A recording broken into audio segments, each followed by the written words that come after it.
이 시간 우리 하나님 말씀 함께 읽겠습니다. 하나님 말씀은 누가복음 5장 1절에서 11절까지 우리 함께 읽겠습니다. 누가복음 5장 1절에서 11절까지 말씀입니다. 무리가 몰려와서 하나님의 말씀을 들으세 예수는 게네사렛 호숫가에 서서 호숫가에 배 두 척이 있는 것을 보시니 어부들은 배에서 나와서 그물을 씻는지라. 예수께서 한 배에 오르시니 그 배는 시온의 문의 배라. 육지에서 조금 배 뛰기를 정하시고 앉으사 배에서 무리를 가르치시더니 말씀을 마치시고 시몬에게 이르시되 깊은 데로 가서 그물을 내려 고기를 잡으라. 시몬이 대답하여 이르되 선생님, 우리들이 밤이 새도록 수고하였으되 잡은 것이 없지만은 말씀에 의지하여 내가 그물을 내리리다 하고 그렇게 하니 고기를 잡은 것이 심히 많아 그물이 찢어지는지라. 이에 다른 배에 있는 동무들에게 손짓하여 와서 도와달라 하니 그들이 와서 그 배에 채우매 잠기게 되었더라. 시몬 베드로가 이를 보고 예수의 무릎 아래에 엎드려 이르되 주여 나를 떠나소서 나는 죄인이로소이다 하니 이는 자기 및 자기와 함께 있는 모든 사람이 고기 잡힌 것으로 말미암아 놀라고 세베대 아들들로서 시몬의 동업자인 야고보와 요한도 놀랐음이라. 예수께서 시몬에게 이르시되 무서워하지 말라. 이제 우리는 내가 사람을 취하리라 하시니 그들이 배들을 육지에 대고 모든 것을 버려두고 예수를 따르니라. 아멘. 이 시간 우리 사모하며 기도하겠습니다. 시몬 베드로가 예수님을 만남으로 예수님이 하나님 되신 것을 경험한 것처럼 오늘 말씀을 통해서 말씀으로 찾아오신 우리 하나님 되시는 예수님을 만나는 하나님의 영광을 보는 하나님을 우리가 깊이 알게 되는 하나님 속으로 들어갈 수 있는 그런 기쁨과 감격 누릴 수 있는 그런 예배가 될 수 있도록 말씀이 될 수 있도록 말씀을 사모하시면서 우리 다 같이 주여 한번 부르고 함께 기도하시겠습니다. 주여 아버지 감사합니다. 이 시간 저희들 말씀 듣기를 원합니다. 시몬을 찾아오셨던 그 주님, 이 시간 말씀을 우리에게 찾아오신 줄로 믿습니다. 시몬에게 하나님의 영광을 보여준 것처럼 이 시간 우리 마음에 말씀을 통해서 하나님의 영광의 빛을 보여주고 있습니다. 그래 우리 마음의 모든 불안함과 염려와 두려움이라고 하는 어둠이 물러가고 기쁨으로 평강으로 소망으로 희망으로 다시 새 인생을 바라볼 수 있는 빛을 보는 복된 시간 될 줄로 믿습니다. 이 시간 말씀에 주옵소서. 주여 내가 말씀 듣기를 원합니다. 주여 내가 말씀 앞에 순종하기를 원합니다. 주여 말씀에 주옵소서. 말씀을 통해서 큰 은혜 받게 주시고 말씀을 통해서 하나님을 만나는 복된 시간 되시도록 은혜 베풀어 주옵소서. 그 신 은혜 주 줄로 믿습니다. 주님을 만나는 시간 줄로 믿습니다. 주님 역사하여 주옵소서. 함께하여 주옵소서. 주님 역사해 주시고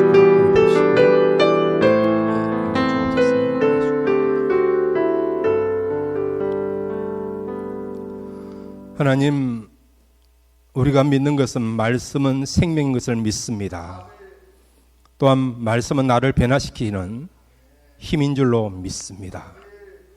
말씀은 나를 절망에서 희망으로, 또한 연약함에서 강함으로, 슬픔에서 기쁨으로 바뀌게 하는 능력이 있는 줄로 믿습니다. 오늘 말씀의 능력을 경험하는 복된 시간 되게 하여 주옵소서. 예수님의 이름으로 기도드렸습니다. 아멘. 오늘 말씀을 통해서 하나님을 만나는 복된 시간 되시기를 바랍니다.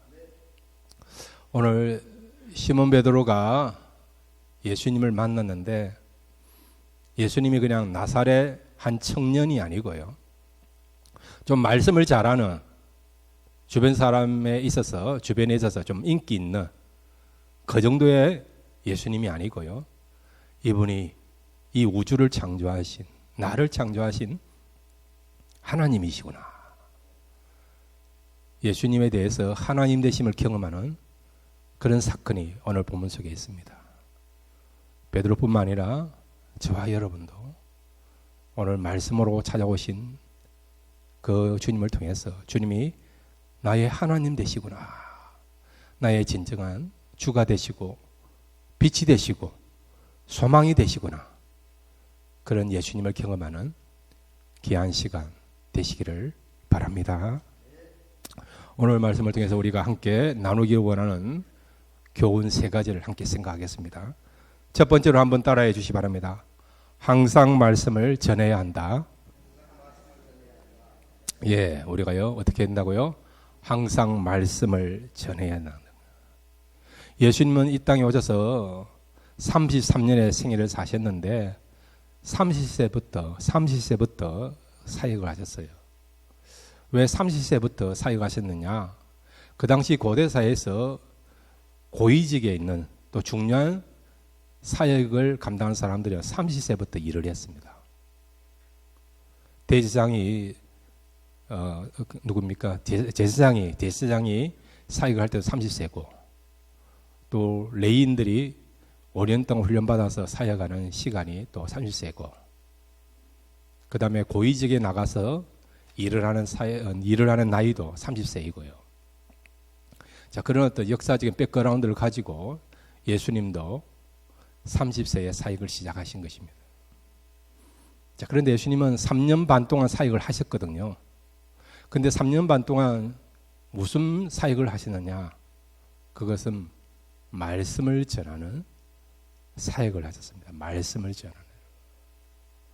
말씀을 전하는 사역을 좀 더 힘있게 하기 위하여 그래서 주님은 또 치유의 사역을 하신 것이죠. 말씀을 떠나서 치유의 사역을 하신 것이 아니고요. 능력을 나타낸 것이 아니고 말씀이 얼마나 권위가 있는가, 능력이 있는가, 우리가 신뢰할 수 있는 말씀인가, 우리가 붙잡을 수 있는 말씀인가, 말씀을 더 바라보고 신뢰하도록 하기 위하여 주님은요 이적을 행하시고 치유하시고 또 능력을 행하신 것입니다. 그러니까 예수님의 사역의 핵심은 뭡니까? 말씀 중심의 사역을 했다는 거죠. 교회와 성도의 중심 사역은 무엇입니까? 말씀 중심의 사역이 되어야 된다는 겁니다, 여러분. 우리 교회는 계속해서 말씀을 힘있게 그리고 참되게 전하는 교회가 되기를 바랍니다. 그러면요 주님이 가장 원하시고 기뻐하시는 사역이니까 주님이 붙잡아 주실까요? 안 붙잡아 주실까요? 주님이 붙잡아 주십니다. 요한계시 보면 여러분 주님은 7 촛대와 7뼈를 붙잡고 계신다 하지 않습니까? 7 촛대는 여러분 7 교회를 상징하거든요. 그 7이라는 것은 완전수예요, 완전수. 그 말은 뭐냐니까 참된 진리의 말씀을 전가하는 교회를 주님은 시대를 초월해서 붙잡고 계신다는 겁니다, 여러분. 아무리 세상이 힘들고 악하고 환난이 있고 핍박이 있다 하더라도 주님의 말씀을 참되게 바르게 목숨 걸면서 그 시대에 타협하지 않고 진리를 지키는 교회들을 누가 붙잡아 주신다고요? 주님이 붙잡아 주신다는 거예요, 여러분. 그러면 여러분 상황이 어렵고 환난이 있고 박해가 있다 하더라도 우리 교회가요 끝까지 진리에 바로 서서 진리를 지키고 진리를 붙잡고 진리 따라 말씀을 전하고 진리 따라 기도하고 사역하면 주님이 우리 교회를 붙잡아 주시고 진리를 붙잡고 살아가는 성도들을 붙잡아 줄 줄로 믿습니다. 주님 오셔서요 항상 말씀을 전했습니다. 자, 누가복음 5장 1절을 읽을까요? 같이 읽겠습니다. 시작. 무리가 몰려와서 하나님의 말씀을 들으세 예수는 게네사렛 호숫가에 서서 주님은 지금 어디에서 말씀을 전하시냐? 호숫가에. 갈릴리 호수는 여러 가지 이름이 있어요. 지역에 따라. 어떤 지역은 갈릴리 호수, 어떤 지역은 게네사렛, 어떤 지역은 디베랴 바다, 또 갈릴리 바다. 같은 이렇게 갈릴리 호수, 갈릴리 바다인데 동네에 따라서 로케이션에 따라서 이름이 달라지는데 게네사렛 호숫가에 지금 예수님이 어떻게 해요? 말씀을 전하신 것이죠. 예수님은 호숫가에서 말씀을 전했고, 때로는 산에서도 말씀을 전했고, 또 개인 집에서도 말씀을 전했고, 성전에서도 말씀을 전했고, 회당에서도 말씀을 전했고, 심지어는 일하는 현장에 가서도 말씀을 전했습니다. 마태 같은 사람은요, 세관원이에요, 세관. 그 세관에 가서도 예수님은 또 말씀을 전한 거죠, 여러분. 지금은 베드로가 지금 밤새도록 고기 잡는 일을 하고, 어부 일을 하고, 피곤해가지고 이제 그물을 싣고 들어가려고 하는데 그 현장에 주님이 나타난 거예요, 여러분. 고기를 잡는 그 현장에 주님이 나타나신 것이죠. 이와 같이 여러분도 우리 교회는 계속해서 어떤 현장이든 간에 어떤 상황이든 간에 우리가 복음을 전하고 말씀을 전해야 될 줄로 믿습니다. 자, 그런데 여러분, 왜 이렇게 주님은 말씀을 전해야 됩니까? 왜 예수님은 말씀에 생명을 걸었습니까? 또한 교회는 왜 말씀에 생명을 걸어야 됩니까?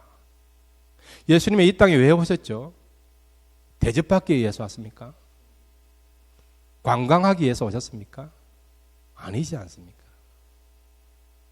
능력을 행사하기 위하여 자기를 드러내기 위해서 오셨습니까? 아니에요, 여러분. 주님이 이 땅에 말씀을 전하기 위하여 오신 것입니다.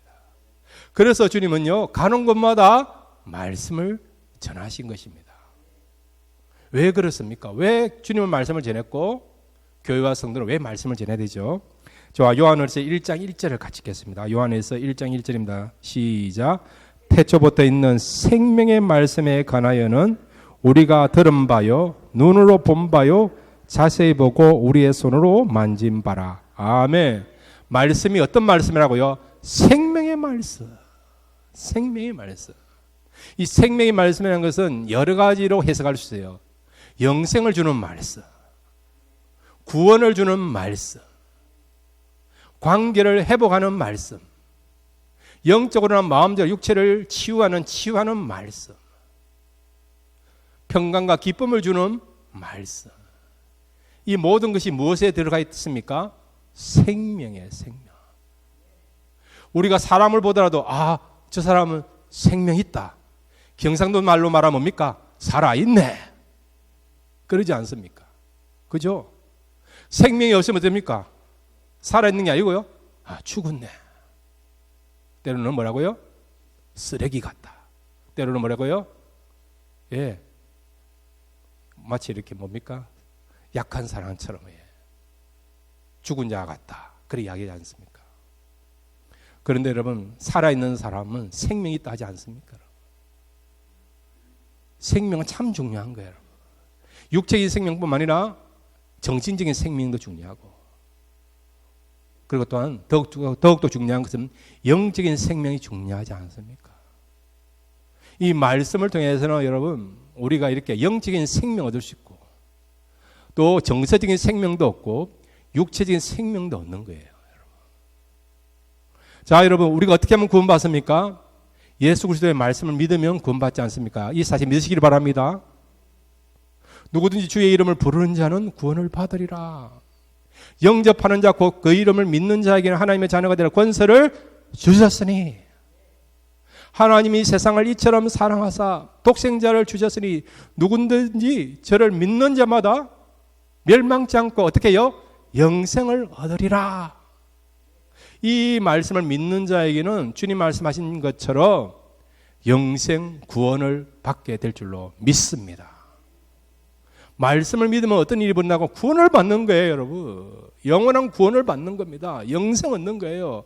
지옥 가지 않고 저주받지 않고 저주에서 벗어나서 우리가 천국 생활하는 거예요, 여러분. 무엇이 우리로 하여금 저주에서 멸망해서 영생으로 생명으로 천국을 이끌어 갔습니까? 말씀 아닙니까? 말씀. 그래서 예수님은 이 말씀을 전한 거죠. 그리고 말씀을 믿으면 역사가 나타납니다. 기적이 나타납니다. 여러분. 환경이 바꿔집니다. 나의 마음이 달라져요, 여러분. 사람을 바라보고 환경을 바라보는 눈이 달라집니다, 여러분. 말씀의 능력이 얼마나 대단합니까, 여러분. 성도를 성도되게 하고 교회를 교회되게 하는 것도 말씀이에요, 말씀, 여러분. 살다 보면 여러분 마음이 평안할 때도 있지만은 불안할 때 있지 않습니까? 염려도 있고 걱정도 있고 두려움도 있고 불안감도 있고 의심도 있고. 무엇으로 하여금 의심으로부터 벗어나게 합니까? 말씀이다. 말씀. 너희는 마음에 근심하지 말라. 하나님을 믿으니 또 나를 믿어라. 사람을 못 믿지만 주님을 믿지 않습니까? 그랬더니 근심과 의심이 물러나고 사라지고 믿음으로 바뀌게 되지 않습니까? 그러니까 우리가 의심으로부터 불안감으로부터 근심으로부터 벗어나게 하는 것도 말씀이라는 거예요. 말씀으로. 그래서 우리가 말씀을 붙잡아야 되는 거고, 우리가 세상 사람들에게 가장 최고의 선물을 줄 수 있는 것이 무엇입니까? 말씀입니다. 말씀. 이번에 가서도 여러분 그 주일 학생들이 와서 여름 성경학교를 하면서 또 말씀을 전했고, 또 저에게는 중고등부 유수그룹 아이들이 왔을 때 또 말씀을 또 전했고요. 또 노방전도를 또 했는데 집집마다 방문하면서 또 말씀을 전했습니다. 저도 노방전도 이제 갔다 왔는데 우리 장로님이나 이충일 전도사님도 같이 갔는데 어떤 가정에 가보니까요, 말씀을 듣는 가운데 눈물을 흘리더라고요. 셸리라는 그런 37살 된 그 엄마죠. 예. 여자분이 눈물을 흘리는 거예요. 남편이 결혼하고 난 뒤에, 결혼을 한 것이 아니죠. 아이를 놓고 난 뒤에 그냥 떠나버렸다는 거예요. 여러분. 배신감을 느껴가지고 자살하려고 몇 번 시도하다가 칼로 손을 끈 흔적들을 몇 번 보여주더라고요. 그래서 막 우는 거예요. 그래서 토닥거려주면서 하나님이 위로해 주실 거라고 말씀드리고 기도해 줬더니 마음이 풀어지고 나아졌어요. 그리고 오후에 아이를 데리고 또 교회 왔더라고요. 그러니까 불안감에서 우울감에서 벗어날 수 있는 비결은 뭐냐? 말씀이고, 그 말씀의 내용을 가지고 기도했더니 마음의 평강을 얻게 된 것을 보게 되는 것이더라고요. 그러므로 여러분, 주님이 그렇게 된 것처럼 교회와 성도는 말씀을 전하는 일에 최선을 다해야 될 줄로 믿습니다. 사도 바울은 이러한 중요한 원리를 알고 있기에 우리에게 이렇게 권면하고 있습니다. 디모데후서 4장 2절을 같이 읽겠습니다. 시작. 너는 말씀을 전파하라. 때를 얻든지 못 얻든지 항상 힘쓰라. 범사에 오래 참음과 가르침으로 경책하며 경계하며 권하라. 아멘. 때를 얻든지 못 얻든지 항상 말씀을 전하는 겁니다. 자녀들이 크면요, 잘 안 바뀌어요. 자기 나름대로 고집이 있고, 그 다음에 여러분 자기 나름대로의 생각이 있고 가치관이 있고 지식이 있어서 부모의 말을 잘 안 들어요. 그래도 부모님들은 말씀을 가지고 권면하십시오. 듣든 안 듣든 간에 결과는 하나님이 책임지십니다. 자녀들에게 여러분, 자녀들이 나이가 들어서라도 하나님 말씀을 가지고 권면하십시오. 그러면 성령의 역사하시면 언젠가는 자녀들이 그 말씀을 기억해서 말씀대로 살아가는 여러분의 자녀가 될 줄로 믿습니다. 항상 말씀을 전하고 말씀대로 살아가시는 저와 여러분 되시기를 바랍니다. 두 번째로 여러분, 오늘 이 사건을 통해서 우리에게 주시는 귀한 교훈이 있습니다. 한번 따라해 주시기 바랍니다. 예수님의 말씀에 순종해야 한다. 예. 지금 예수님께서 사람들이 몰려오니까요, 호숫가에 몰려오니까 말씀을 전하기 너무 힘든 거예요. 공간이 확보 안 되는 공간이에요. 말씀을 전하는 공간이 확보되지 않습니까? 청중과의 거리를 둬야 되지 않습니까? 그래야만 좀 이렇게 제대로 전달할 수 있는 거 아닙니까? 그래서 예수님이 어떻게 합니까? 마치 호숫가에 배 두 척이 매여 있는 거예요. 한 배를 선정해 가지고 그 배의 주인한테 도움을 청해서 배를 좀 이렇게 띄워 달라는 거죠. 그래서 예수님이 배를 띄워 가지고요, 그 배에 앉아서 청중들은 그 호숫가에 앉게 하고, 예수님은 지금 배가 띄워진 가운데 그 배에 앉아서 말씀을 전하신 것입니다. 이게 시청각적으로 굉장히 효과가 있어요, 여러분. 이렇게 바닷가에서 말씀을 전하면요, 이렇게 잘 말씀이 전달될 수 있습니다. 예수님이 말씀 마치고 난 뒤에 이제 이 배가 베드로의 배인 것을 알았어요. 오늘 보면 시몬이죠. 아직 예수님이 아직 예수님이 지금 베드로가 아직 예수님의 완전한 제자가 안 됐기 때문에 시몬이라 나와 있는데 나중에 예수님의 제자가 되고 난 뒤로부터 이름이 베드로로 바뀌지 않습니까? 시몬에서 베드로가 바뀌지 않습니까? 그래서 오늘 그냥 편의상 시몬으로 그렇게 이야기를 하겠습니다. 예수님 말씀을 마치고 난 뒤에 시몬에게 말씀하십니다. 시몬아, 배를 어떻게 하라고요? 이제 배를 타고 나갔어. 그물을 내리라는 것입니다. 깊은 데 가서 그물을 내리라는 것입니다. 지금 시몬은요, 밤새도록 배를 타고 이 갈릴리 호수로 나가서 그물을 내린 겁니다. 업을 한 겁니다. 업 행위를 한 것입니다. 한두 번 내렸겠습니까? 여기도 해보고 저기도 해보고 밤새도록 한 거예요. 밤새도록 여러분. 그렇지만은 그날은 이상하게도 한 마리의 배도 한 마리의 고기도 수확하지 못하는 허탕치는 인생을 살게 된 것이죠. 우리가 살다 보면 잘 나갈 때 있는 어떤 경우는요, 정말 이래도 안 되고 저래도 안 되고 완전히 낭패 보는 그런 경우 있지 않습니까? 운동 경기를 보더라도 여러분 아무리 실력이 좋아도 그날은요 슈팅을 많이 해도 슈팅을 30번 해도 골을 안 들어가는 경우 있지 않습니까? 여러분? 우리 인생이 그렇다는 거죠, 여러분. 낭패 보는 진짜 실패를 경험하는 경우도 있다는 것입니다. 지금 베드로가 그런 경우예요, 여러분. 그물을 여러 번 내릴 것 아니겠습니까? 오른쪽에도 내려보고 얕은 가에도 내려보고 깊은 곳에 가서도 그물을 내려보기도 하고 그렇게 했는데도 그날따라는요 한 마리의 고기도 낚지 못한 거죠. 그래서 허탈감을 가지고요 날이 새니까 어떻게 합니까? 이제 배를 육지에 대고 다음 날을 기약하면서 그물을 씻는 가운데 있었죠. 여러분. 자, 여러분 밤새도록 한번 낚시해 보세요. 얼마나 피곤합니까? 여러분. 저는 낚시는 안 해봤지만은 어부들의 생활을 합니다. 제가 어디서 살았습니까? 울릉도 살아요. 울릉도 살아서 여러분. 울릉도 유명한 게 뭡니까? 오징어죠. 여러분. 제가 오징어 많이 먹었습니다. 여러분. 오징어에 대해서는 잘 알고 있습니다. 여러분. 궁금하시면 저한테 한번 물어보십시오. 여러분. 어떤 오징어가 좋은지 한번 물어보시기 바랍니다. 오징어는 여러분 밤에 잡습니까? 낮에 잡습니까? 밤에 잡아요. 여러분. 왜? 오징어는요 불빛을 보고 달려들거든요. 여러분. 그래서 어부들이 낮에는 실컷 자고 여러분. 초저녁에 나가가지고 이제 아침까지 업을 하고 이제 아침 되면 그물을 싣고 그리고 집에 가서 자고 또 초저녁에 나와요. 여러분. 지금 베드로도 그런 거예요. 여러분. 이 갈릴리 바다는 날씨가 너무 더우니까 물고기들은요 낮에는 안 나와요. 낮에는 물속에 들어가 있다가 밤이 되면 올라오는 겁니다. 여러분. 그래서 어부들이요 밤에 업을 하는 것이죠.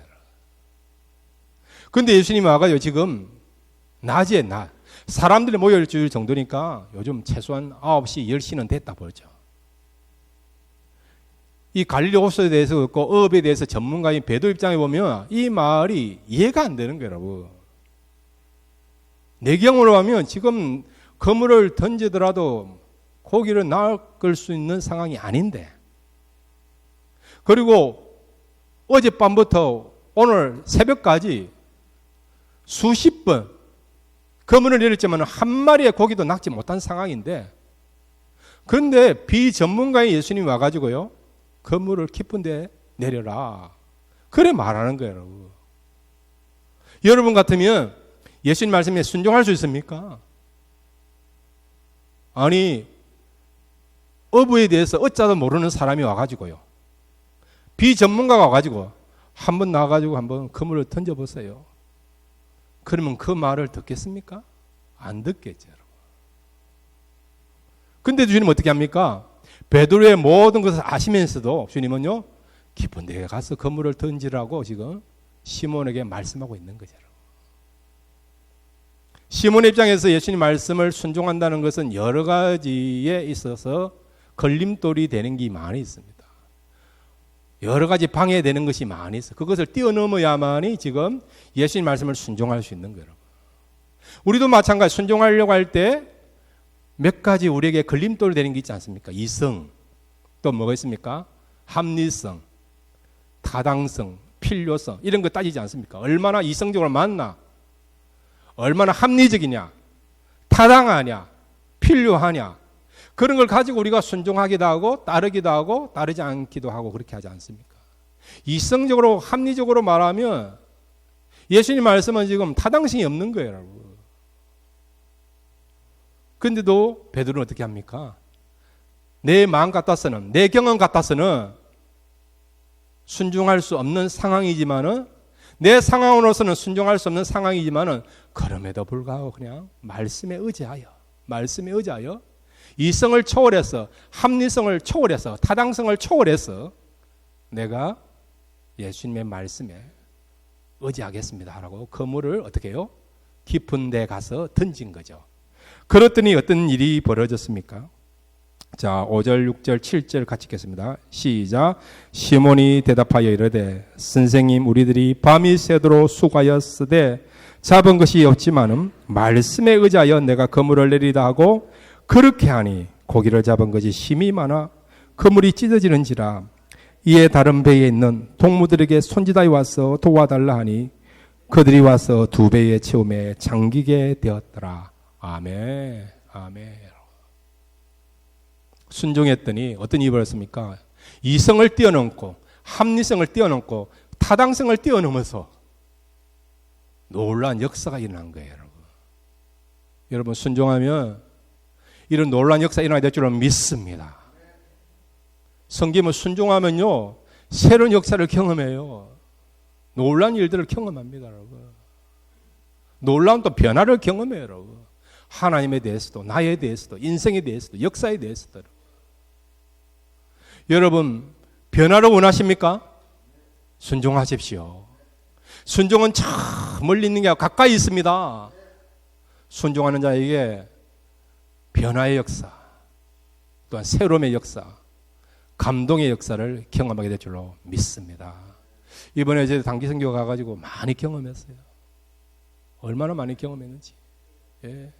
복음 전하는 것이 얼마나 감사한 일이고 헌신하게 된 것이 얼마나 감사한 것이고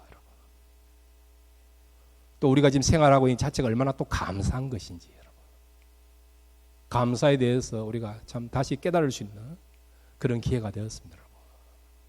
사랑하는 성도 여러분, 순종해 보면요 여러분 인생이 달라집니다. 달라져요. 보는 눈이 달라져요. 하나님에 대해서, 나에 대해서, 내 가정에 대해서, 여러분. 말씀에 대해서 여러분. 여러분 변화 원하지 않습니까? 권태감, 실정 사람들 원하지 않잖아요, 여러분. 드라마도 같은 드라마 두 번 보세요, 여러분. 재미있는가? 안 그렇습니까, 여러분? 그런데 말씀은 그렇지 않아요, 여러분. 말씀 늘 새로워요. 그런데 말씀이 더 새롭게 다가오기를 원한다면 그 말씀 가지고 순종하시기를 바랍니다. 그런 말씀이 얼마나 달고 오묘하고 깊고 새로운지 여러분. 그러면 여러분 베드로가 순종함으로 말미암아 상상도 할 수 없는 그런 놀라운 만선의 축복과 은혜를 누렸죠.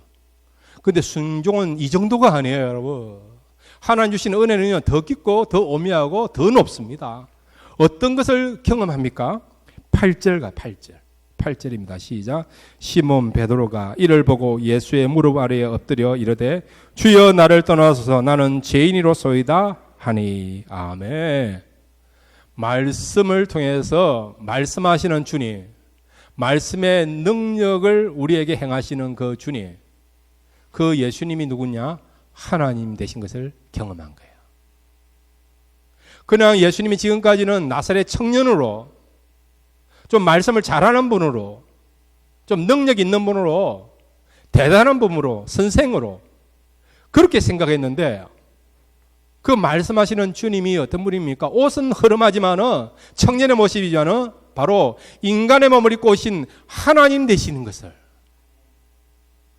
창조주를 경험한 거예요, 여러분. 그러니 그 창조주를 경험하니까 자기가 죄인인 것을 알게 되어서 주여 나를 떠나소서 나는 죄인입니다 라고 고백한 거예요, 여러분. 이거는 순종의 결과예요, 여러분. 순종했더니 만선의 축복을 얻는 정도가 아니고요 하나님을 경험하는 역사가 일어나게 된 것입니다. 저와 여러분도 말씀을 가지고 순종하시면 축복과 은혜를 받는 정도가 아니고 하나님이 내 가운데, 내 삶 가운데 임재하시는 그런 놀라운 축복과 영적인 그런 기쁨을 누리게 될 줄로 믿습니다. 이런 축복과 은혜가 있기에 하나님은 우리에게 뭐 하라고요? 순종하라고 말씀하시는 것입니다. 우리는 순종하려고 하면 자꾸 걸림돌이 되는 게 너무 많아요. 이성적으로 맞나 합리적이냐, 타당성이 있냐, 필요성이 있냐, 때로는 그런 것들 생각해야 되더라고요. 어떤 교회는요, 그 교회 가면 박수부대가 돼요. 박수부대. 목사님이 딱 말씀 전하면 박수 팍 치고, 아멘 부대가 돼요. 아멘.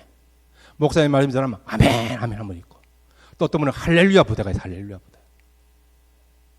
그런데 어떤 분들은요, 이렇게 생각을 하고 박수치고, 생각을 하고 아멘하고 할렐루야인데, 어떤 분은 목사님이 이렇게 좀 말씀을 잘못 전해도 아멘하고 할렐루야하는 분이 있어요. 그래서 어느 날 목사님이 어떻게 설교했느냐, 이삭이 아브라함을 낳고 그런데도 아멘 하는 거예요. 유다가 야곱을 낳고 그런데도 아멘 하는 거예요. 그건 잘못된 거죠. 우리 교회 성도님은 아시는 분은, 웃으신 분은 다 수준 있는 분입니다. 성경을 아시는 분이에요. 우리가 아멘 할렐루야 하셔야 됩니다. 그렇지만 여러분, 말씀에 따라 하셔야 됩니다. 그렇죠? 예. 그러면 여러분, 하나님의 말씀에 순종하십시오. 말씀에 근거를 두고 신뢰를 하시고 순종하시면 축복을 누리고 하나님을 만나는 역사가 일어나야 될 줄로 믿습니다. 세 번째로 여러분, 오늘 본을 통해 우리 주시는 귀한 교훈에서 한번 따라해 주시기 바랍니다. 참된 가치 있는 인생을 살아야 한다. 예, 다시 한번 하겠습니다. 참된 가치 있는 인생을 살아야 한다. 예. 우리가 어떻게 살아야 한다고요? 참된 가치 있는 인생을 살아야 하는 거예요. 자, 베드로가 예수님을 만났어요. 자꾸 베드로가 입에 붙어가지고 시몬하기로 해놓고, 예. 예, 시몬이요, 예수님을 경험했죠. 그러고 나서 예수님 뭐라고 이야기합니까? 나를 따르라 하지 않습니까? 이제부터는 고기 잡는 어부가 아니고요, 예, 사람을 취하는 어부가 되라. 주님의 제자가 되라. 앞으로 사도가 되라. 앞으로 목회자가 되라. 그렇게 부르시고 명령하지 않습니까? 자, 누가복음 5장 10절 11절 같이 읽겠습니다. 시작. 세베대 아들로서 시몬의 동업자인 야고보와 요한도 놀랐습니다. 예수께서 시몬에게 이르시되 무수하지 말라. 이는 그로는 내가 사람을 취하리라 하시니 그들이 배들을 육지에 대고 모든 것을 버려두고 예수를 따르니라. 아멘. 자, 예수님이 이 말씀을 시몬에게 한 번만 했습니까? 여러 번 했습니까? 아니에요. 여러 번 했어요. 3번 정도 했어요. 3번 정도 했어요. 이미 여러분, 예수님이 다른 복음서에서요, 이 말씀을 2번 했습니다. 2번 했어. 마가복음 1장 18절에서 20절에도 말씀하셨고, 마태복음 4장 22절에도 말씀하셨어요. 이미 이 누가복음 5장 여러분 10절 11절 전에도 2번에 걸쳐서 먼저 말씀하신, 오늘 3번째 말씀, 나를 따르라, 나를 취하라고요. 그런데 여러분, 마태복음과 마가복음에서는요, 그들이 어떻게 표현했느냐, 배와 그물을 버리고 아버지를 보고 떠났다 그러죠. 예수님을 따랐다 그랬어요. 근데 오늘 본문 속에는 이 마가복음하고 마태복음은 다르게 예수님을 따랐다고 되어 있어요. 다시 한번 11절 같이 읽겠습니다. 11절 같이 읽겠습니다. 시작. 그들이 배들을 육지에 대고 모든 것을 버려두고 예수를 따르니라. 아멘. 마태복음과 마가복음에는 모든 것이란 것이 없어요, 여러분. 그물을 버리고 배를 버리고 또한 아버지를 버리고 떠났다 그랬는데, 그런데 그들이 온전히 버린 것이 아니고 떠난 것이 아니고 그렇게 하더라도 다시 고기 잡는 일을 한 겁니다. 2번에 걸쳐서는 따른다고 했지만은 온전한 순종, 따름이 아니었어요. 왜 그렇습니까? 예수님을 모르니까, 잘 모르니까. 그런데 오늘 누가복음에서는요, 예수님을 알았어요. 누굽니까? 이분이 메시아이시다. 이분은 누굽니까? 하나님이시다. 내가 모든 것을 버리실 정도로 따를 수 있는 분이시다. 확신을 가진 거예요. 그래서 어떻게 합니까? 모든 것을 버리고 예수님을 따르게 되는 거예요.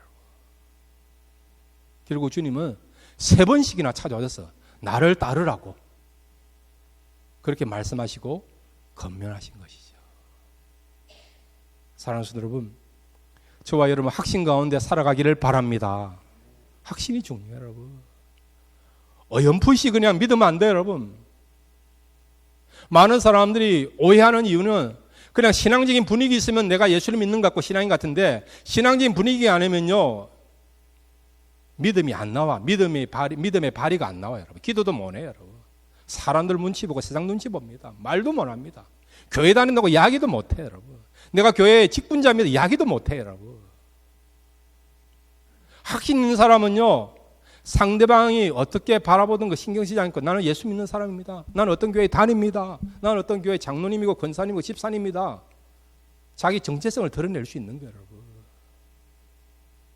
주님은 베드로와 또한 안드레와 요한과 야고보에게 분명한 확신이 필요하기 때문에 3번씩 찾아오셔서 권면하시고 나를 따르라고 말씀하신 것이죠.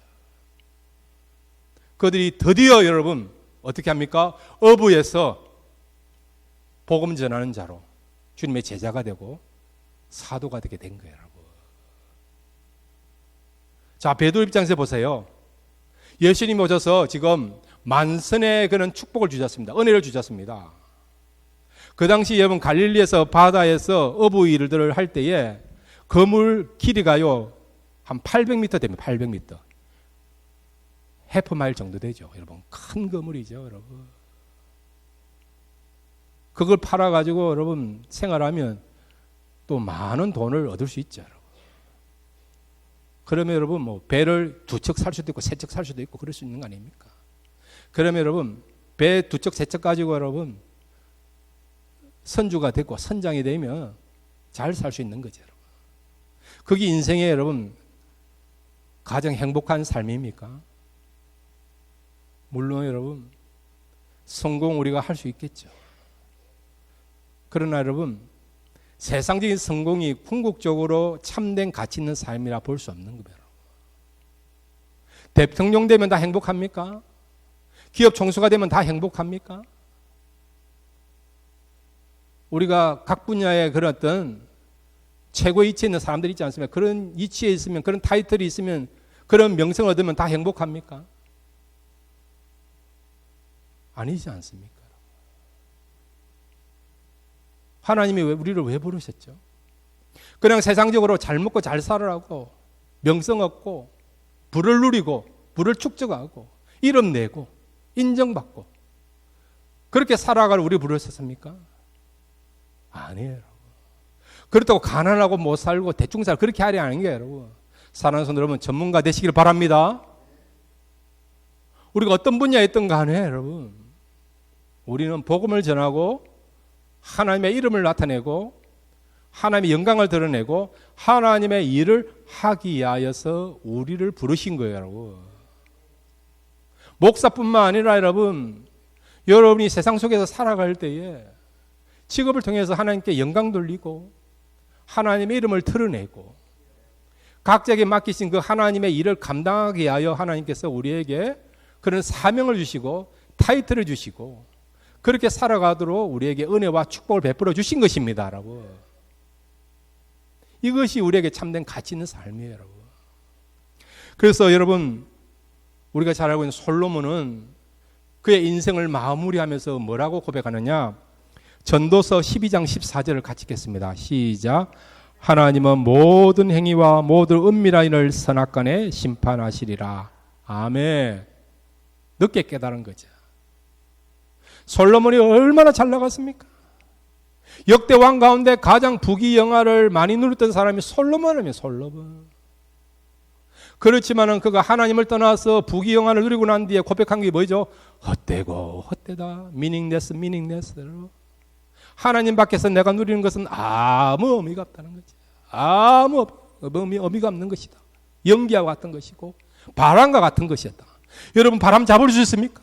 못 잡잖아요. 느끼지만은 해봤지만은 안 잡히는 게 바람 아닙니까? 이것이 세상의 권력이고 물질이고 웃음이고 세상적인 것이랑 이야기하는 거죠. 그런데 뭐라고 이야기합니까? 우리가 살았을 때 그 모든 것에 대해서 하나님이 다 평가하시고 심판한다는 거예요. 심판다 뺏선다는 거죠. 우리의 삶을 평가하신다는 것이더라고요. 그러므로 여러분, 우리가 하나님 앞에 갔을 때에 우리의 삶을 평가하실 거예요. 얼마나 주어진 기간 동안 참된 가치 있는 인생을 살았느냐, 하나님을 위해서 살았느냐, 아니면 나를 위해 살았느냐, 그렇게 하나님께서 평가한다는 거죠. 사랑하는 성도 여러분, 우리의 남은 생에 참된 가치 있는 인생을 사시길 바랍니다. 남은 생에 우리가 꼭 목사가 아니더라도 여러분, 선교사가 아니더라도 여러분이 속해 있는 곳에 선교사가 되시고 복음을 전하시고 말씀을 가르치시고 기도하시고 갖게 해주신 하나님의 일들을 잘 감당함으로써 우리가 하나님 뺏으실 때 너는 정말 가치 있는 인생을 살았고 나를 위해 살았다, 그렇게 칭찬받고 인정받을 수 있는 이 복된 삶을 살아가시는 저와 여러분 되시기를 주님의 이름으로 축원드립니다.